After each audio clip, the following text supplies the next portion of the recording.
সুপ্রভাত বন্ধুরা, কেমন আছো সবাই? তোমাদেরকে সাদর আমন্ত্রণ জানাচ্ছি আর একটা নতুন ব্লগে। আজকে ব্লগটা স্টার্ট করলাম বাড়ির ছাদ থেকে। এটা হচ্ছে আমাদের 4তলার ছাদ, মানে 3তলা বাড়ি, 4তলার ছাদ।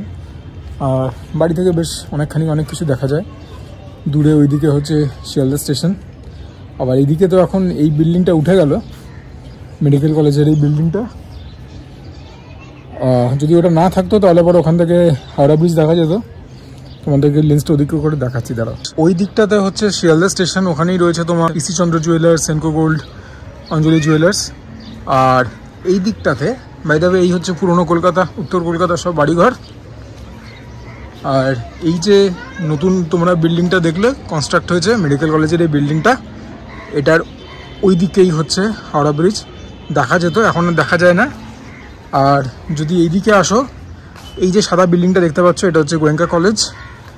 আর এখান থেকে ওই যে দেখতে পাচ্ছ দ্য 42, দেখতে পাচ্ছ তো 42। আজকে একটা সানডে, তো আজকে জমিয়ে খাওয়া দাওয়া তো হবেই। But before that I need to get something of my chest. কিছু কথা তোমাদেরকে অ্যাড্রেস করবার আছে। দেখো, বাইরেও খাবার খাই, বাড়িতেও খাবার খাই, এবং আমি সবসময় চেষ্টা করেছি যে পুরো ব্যাপারটাকে খুব অনেস্টলি তোমাদের কাছে প্রেজেন্ট করতে, ইন অ্যান অর্গ্যানিক ম্যানার। বেশি রং ঠং না চড়িয়ে, সেটা আমার আশাও না, আমি সেরকম টাইপের মানুষ নই, প্রেজেন্ট করার চেষ্টা করেছি। অফ লেট আমার কিছু ভিডিওতে আমি কিছু ক্রিটিসিজম পাচ্ছি, যেটা কিনা আমি এক্সপেক্ট করিনি। ক্রিটিসিজমটা বলো তো কীরকম, যে আমি যে বাড়ির রান্না খাই, যেটা কিনা আমার মা তৈরি করেন, সেখানে আমি যদি বলি থাকি যে কোনো খাবারে ধরো নুন কম বা ঝাল কম, মিষ্টি কম, টক কম, সেটা নাকি মাকে অপদস্থ করা, সেটা নাকি ক্রিটিসাইজ করা বা ল্যাম্বাস্ট করা, হার্শলি ক্রিটিসাইজ করা। সত্যি কি তাই? তোমরা নিজেদের দৈনন্দিন জীবন চিন্তা করে দেখো তো, তোমরা যখন বাড়ির খাবার খাও, যদি কোনো খাবারে কিছু ত্রুটি থাকে, বলো না মাকে বা বাবাকে বা যেই বানান, যে আরে আজকে তো এটাতে একটুখানি কম হয়েছে, একটু হলে ভালো হতো। এটা বলাটা কি ক্রিটিসাইজ করা? যেটা খাবো সেটা কি ভালো বলতে হবে একদম, মানে চরম ভালো হয়েছে? মানে এটাই কি আমাদের সোসাইটি? আমি ঠিক ব্যাপারটা বুঝে উঠতে পারছি না।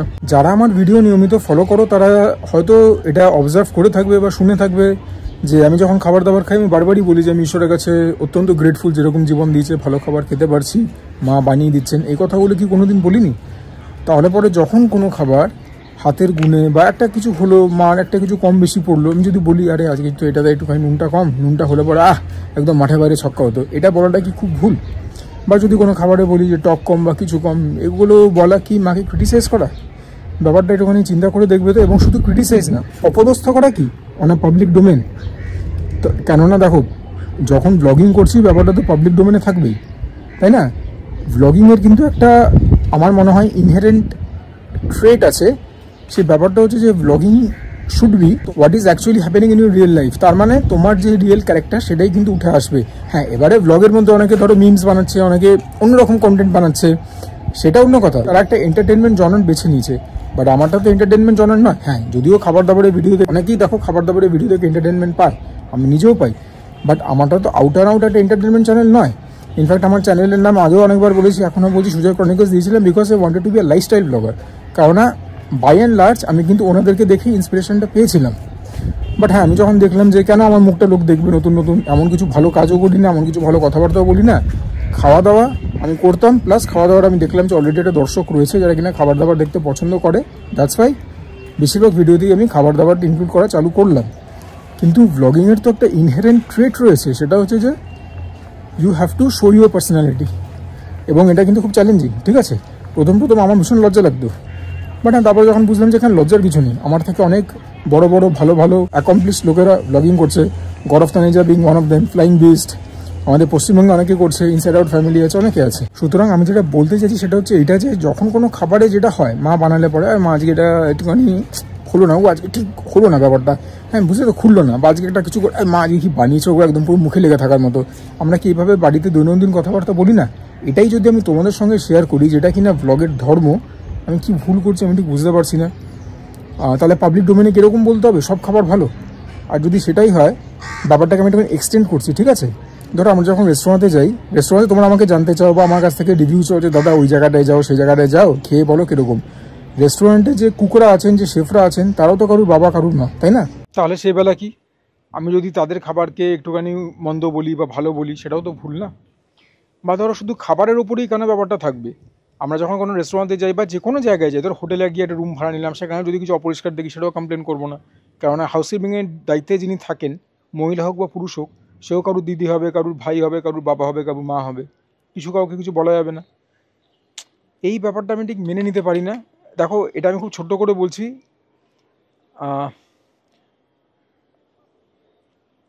একটা প্রাইমারিলি ফুড চ্যানেলে তো নিজের পুরো ব্যক্তিত্বটাকে তুলে ধরাটা অসম্ভব। আমি যদি কোনো ডেলি লাইফস্টাইল করলে পরে আরেকটু তোমরা আমার পার্সোনালিটি বুঝতে পারতে, বা যারা পডকাস্ট করে ধরো নিজেদের কথাবার্তা বলে, সেটা শেয়ার করে, তাহলে পরে হয়তো পার্সোনালিটিটা একটুখানি বেটার সামনে আসে। বাট হ্যাঁ, এই মানে ফুড চ্যানেলের মাধ্যম দিয়ে তোমরা আমাকে কইটুকুনি বা চিনবে। সুতরাং ইন আ নাটশেল, সংক্ষেপে যে কথাটা আমি বলতে চাইছি সেটা হচ্ছে এটাই, যে আমি যখন বলি যে এই খাবারে নুন কম বা টক কম বা কিছু একটা বললাম, এটা ক্রিটিসিজম নয়, এটা just a way of speaking. এভাবে বাড়িতে কথাবার্তা বলি, জাস্ট যখন ক্যামেরাটা সামনে থাকে, I try to interact with the lens as if I am interacting with a friend. এর থেকে বেশি কিছু না। যখন আমি তোমাদের কমেন্টগুলো পড়ি, কিছু নেগেটিভ কমেন্টস, বেশিরভাগ সময় অ্যাভয়েড করে যাই। দেখো, পাবলিক ডোমেনে যখন নিজের কন্টেন্ট ছাড়ছি, সবাই ভালো বলে তো হতে পারে না, তাই না? আর সবাই ভালো বলা মানে নিশ্চয়ই কিছু একটা ভুল করছি আমি। বেশিরভাগ কমেন্টস ভালো হবে, কিছু খারাপ হবে, তাহলে আমার মনে হয় সে একজন যোগ্য ক্রিয়েটার। আবার সব কমেন্টসই যদি বাজে আসে বা বেশিরভাগ কমেন্টস বাজে আসে, তার মানে সেও নিশ্চয়ই কিছু খারাপ কাজই করছে। আমি সেরকমই চাই এটা। আর বাকি 5টা ক্রিয়েটারের মতো, যে হ্যাঁ 10টার মধ্যে যদি 8টা কমেন্ট পজিটিভ আসে, 2টো কমেন্ট তো নেগেটিভ আসবে। I should take that in my strive and I know that, I understand that. এটা হচ্ছে ধর্ম। কিন্তু যখন কিছু কিছু নেগেটিভ কমেন্টের মধ্যে এমন এমন জিনিস থাকে যেগুলো কিনা আমাকে খুব পীড়া দেয়, যেমন একজন লিখলো আমি নাকি অপদস্থ করছি, আর একজন লিখলো আমি নাকি খুদ ধরছি, আর একজন ক্রিয়েটার এক্সাম্পল দিল। দেখো, প্রত্যেকটা মানুষ তো আলাদা। আমি যেটা বললাম যে আমার কাছে ব্লগিং হচ্ছে নিজের দৈনন্দিন জীবনের একটা চ্যাপ্টার, খাওয়া দাওয়ার ব্যাপারটাকে তোমাদের সামনে তুলে ধরা ইন অ্যান আনঅ্যাডাল্টারেটেড ম্যানার, কোনো রকম রং না চড়িয়ে, কোনো রকম ফ্যাব্রিকেট না করে। এবার যদি এটা কারো খারাপ লাগে, আমি কি করব বলো? কারণ এটাতে তো আমি নিজেই খারাপ অনুভব করছি না, তাই না? দেখো, এখন যদি আমাকে ব্যাপারটা খুব ফর্মালি রাখতে হয় বা খুব ডিপ্লোম্যাটিক ওয়েতে আমি বলি, তাহলে আমি এটাই বলবো, সরি হ্যাঁ, আমার জন্য যদি কেউ দুঃখ পেয়ে থাকে, বাট আমি অ্যাকচুয়ালি নট সরি। কেননা আমার মনে হচ্ছে না যে আমি খারাপ কিছু করেছি বা আমি ভুল কিছু করেছি বলে। সো ইয়া, এবং এই ব্যাপারটা কিন্তু একটা রিজিডিটি বা একটা একগুয়েমির জায়গা থেকে আমি বলছি না, যে হ্যাঁ অনেকে বলে না this is who I am, take it or leave it, না সেটা আমি বলছি না। বাট আমার ব্যক্তিত্ব যেরকম, আমার চিন্তা যেরকম, আমার মানসিকতা যেরকম, সেটার থ্রু দিয়েই আমি আমার কথাবার্তা বলি। আর আমার মানসিকতা কীরকম সেটা একটা চ্যানেলে এইটুকুন একটা ভিডিওর মধ্যে সংক্ষেপে বলাটা impossible. Anyways, this is what it is. তোমাদেরকে ইউজুয়ালি আমি বলে থাকি যে ভিডিওটা দেখো টিল দ্য এন্ড, যদি ভালো লাগে লাইক করো, সাবস্ক্রাইব করো। বাট আজকে শুরুতেই বলছি যে আমি যখন খাওয়া দাওয়া করবো বাইরে বা বাড়িতে, আমার মনের কথাটাই আমি শেয়ার করবো তোমাদের কাছে, এবং এরপরে যদি অন্য কোনো বিষয়বস্তু নিয়েও ব্লগ করি, নিজের মনের কথাটাই একদম খুলে বলবো। তো তাতে যদি কারো খারাপ লাগে, প্লিজ ভিডিওটাকে এই মুহূর্তে দেখা বন্ধ করো, এবং চ্যানেলটা থেকে বেরিয়ে যাওয়ার আগে প্লিজ আনসাবস্ক্রাইব করে যেও, ঠিক আছে? আমার তাতে কোনো আপত্তি নেই। Got it? আশা করি এতক্ষণে আনসাবস্ক্রাইব করে বেরিয়ে গেছো। চলো, নাও লেটস কন্টিনিউ। যারা এখনও অবশিষ্ট আছো, আমার নাম সুজয়, তোমরা দেখছো সুজয় ক্রনিকলস। সামনে যে এতক্ষণ ধরে কথাবার্তা বললাম, এডিটিংয়ের পরে কী রাখবো না, even I don't know, but চেষ্টা করবো ব্যাপারটাকে এমনভাবে তোমাদের কাছে প্রেজেন্ট করা যাতে করে কিনা আমার মনের যে কথাটা সেটা তোমাদের কাছে স্পষ্টভাবে ব্যক্ত করতে পেরেছি, প্রাঞ্জলভাবে। আর তো এখনও পর্যন্ত যারা দেখছো ভিডিওটা, তাদেরকে রিকোয়েস্ট করবো to watch the video till the end. যদি ভালো লাগে ভিডিওটা লাইক করে দিও, তখন চ্যানেলটাকে সাবস্ক্রাইব করতেও পিছপা হয়েও না। আর যখন সাবস্ক্রিপশনের কথা উঠলেই পাশে একটা বেল আইকন থাকে, সেটাকেও প্রেস করে দিও, so that whenever I upload a new video তার ইনস্ট্যান্ট নোটিফিকেশন তোমরা পেয়ে যাবে। আর এরপরে তো জমিয়ে খাওয়া দাওয়া হবেই।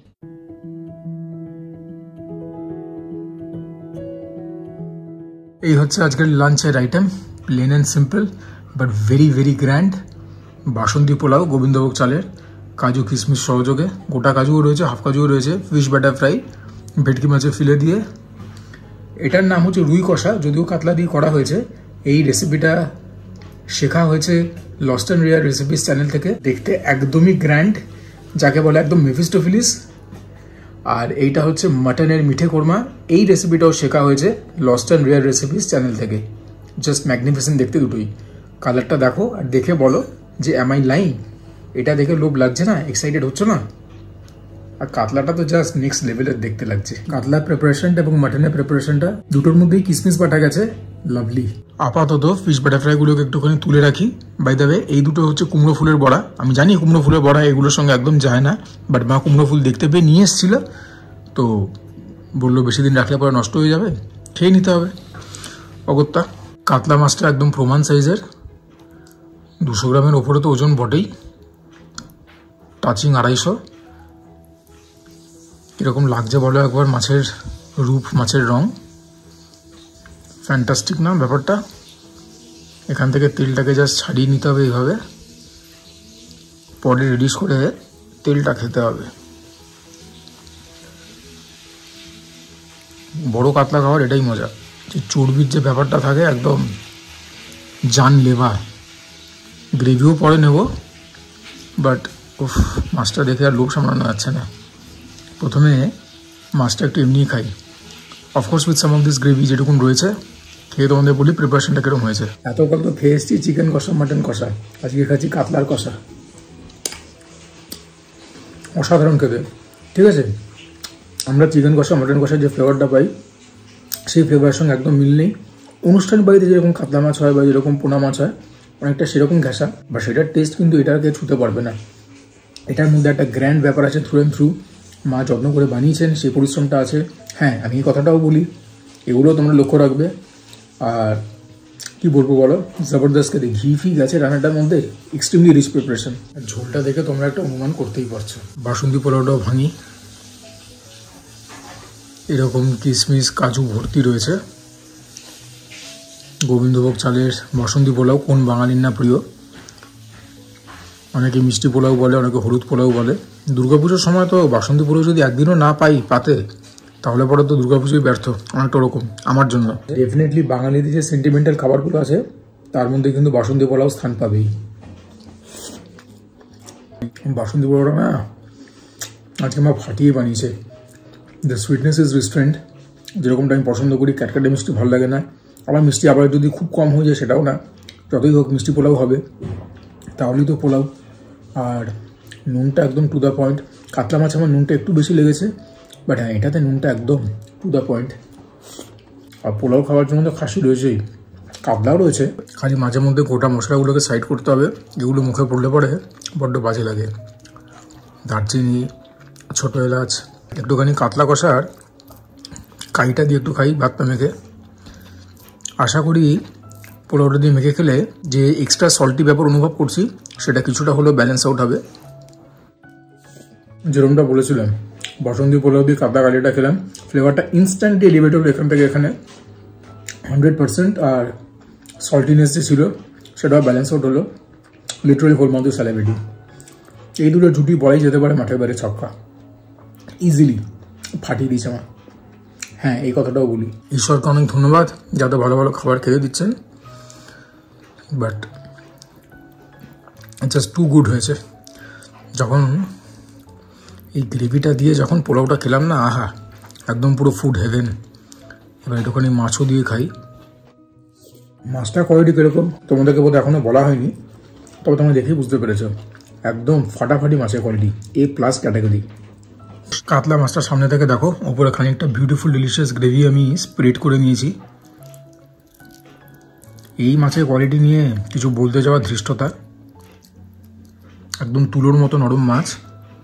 আর গ্রেভিটা যা হয়েছে একবার তো বলেই দিয়েছি, আর কি বলবো বলো তো, একদম পুরো শাহি ব্যাপার।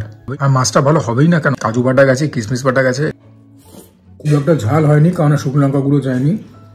আর কিশমিশ বাটা যাওয়াতে আমি ভেবেছিলাম ব্যাপারটা একটুখানি ট্যাঙ্গি চটপটা হবে, অতটাও হয়নি।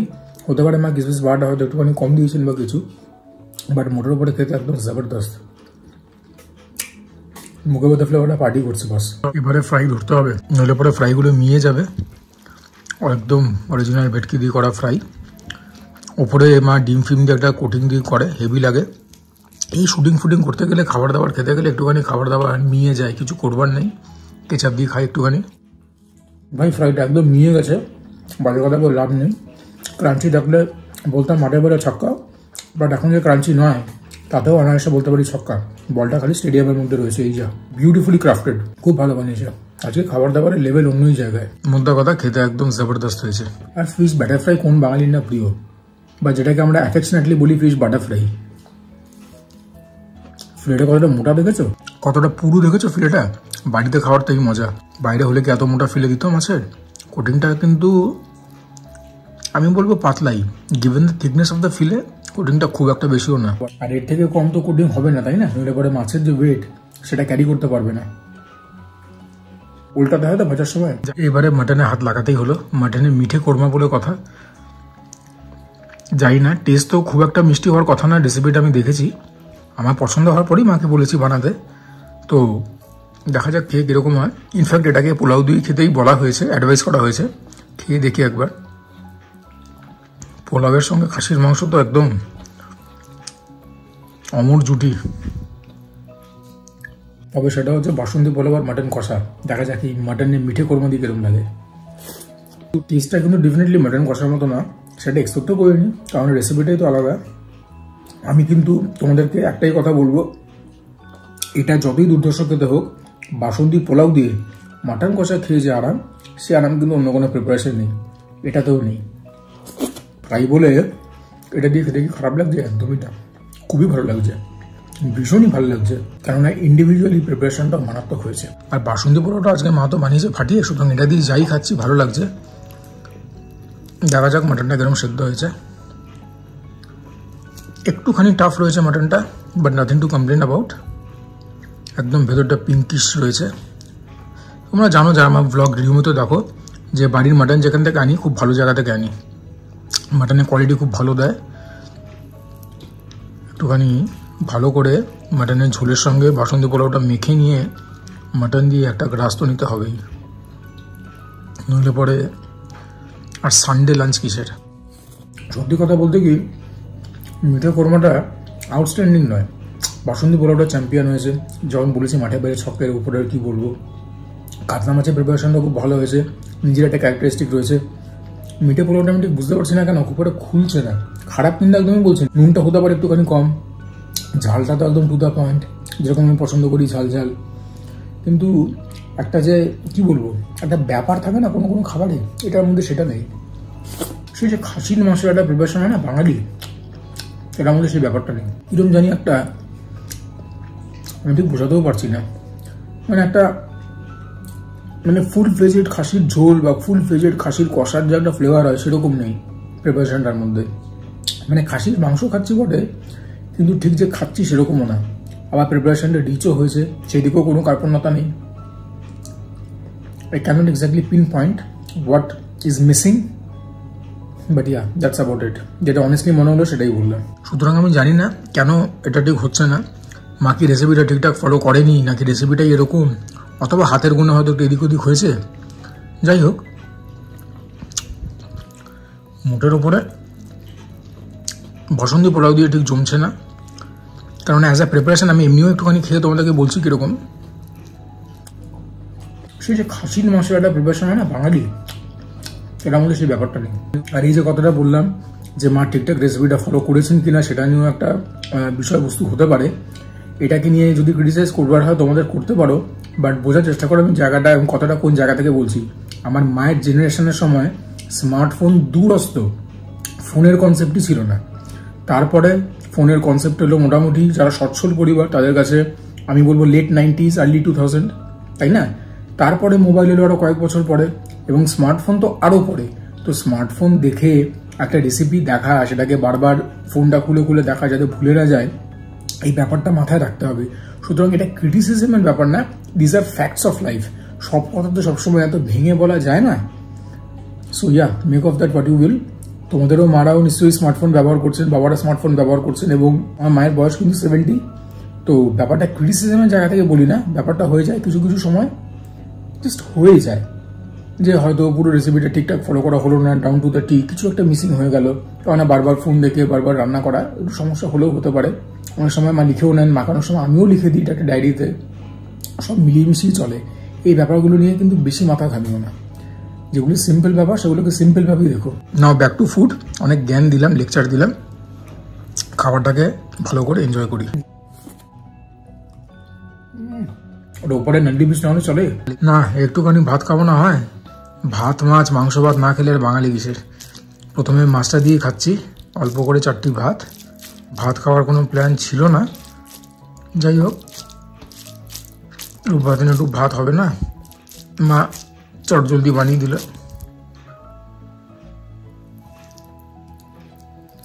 লাভলি মাছ। মাছটা নিয়ে তো যাই বলবো তাই কম হবে। মাছটার মধ্যে সত্যি নুনটা একটু বেশি, খেতে জবরদস্ত।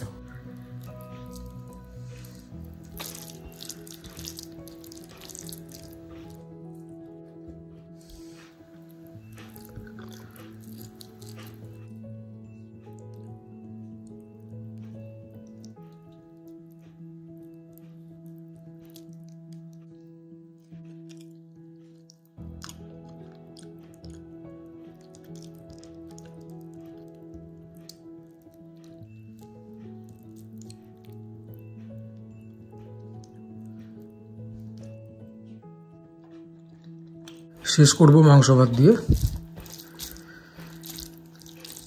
দেখা যাক ভাত দিয়ে খেতে কিরকম লাগে। রান্নাটা বাজে তো হয়নি, ভালোই হয়েছে, কিন্তু পোলাও দিয়ে খোলেনি। অসাধারণ হয়েছে তা না, but definitely on the better side. এই যে মাংসটা যে বললাম একটুখানি সেদ্ধ কম হয়েছে, একটু বাইট রয়েছে, সবগুলো পিসি তাই। এবার মাংস ভাতের একটা আলটিমেট বাইট তোমাদেরকে দেখিয়ে দিই, কারণ সত্যিই তো আর তো কিছু দেখাবার নেই। না বন্ধুরা, এই রান্নাটা ভাত দিয়েও খুললো না।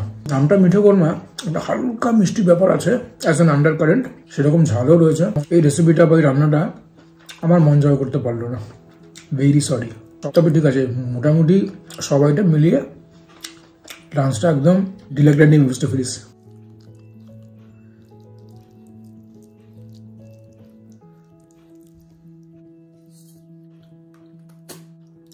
আজকের ভিডিওটা এখানেই এন্ড করছি। আর হ্যাঁ, আজকে প্রথম বাড়ির ব্লগ শুট করলাম with a brand new DJI mic 2। বলবে কিরকম লাগলো তোমাদের অডিও এক্সপিরিয়েন্স। এনিওয়েজ, আশা করি তোমাদের কাছে একটা ঠিকঠাক ভিডিও প্রেজেন্ট করতে পেরেছি। মনের অনেক কথা বলেছি যেগুলো কিনা অ্যাড্রেস করাটা খুব দরকারি হয়ে পড়েছিল। তো যদি ভালো লাগে ভিডিওটা for any rhyme or reason, do consider liking the video. তাহলে চ্যানেলটাকেও সাবস্ক্রাইব করে দিও। তোমরা কমেন্ট করবে, তোমাদের কমেন্টগুলো পড়লে পরে মোটিভেটেড থাকি, ইন্সপায়ার থাকি। যদি মনে হয় ঠিকঠাক কন্টেন্ট বানাই, you can share my content with your friends and family. আর আজকের মতো this is Mishia signing off. তোমরা সবাই ভালো থেকো, সুস্থ থেকো, speak up for what you believe in, জমিয়ে খাওয়া দাওয়াটাও করো, তার সঙ্গে ওয়ার্কআউটও করো।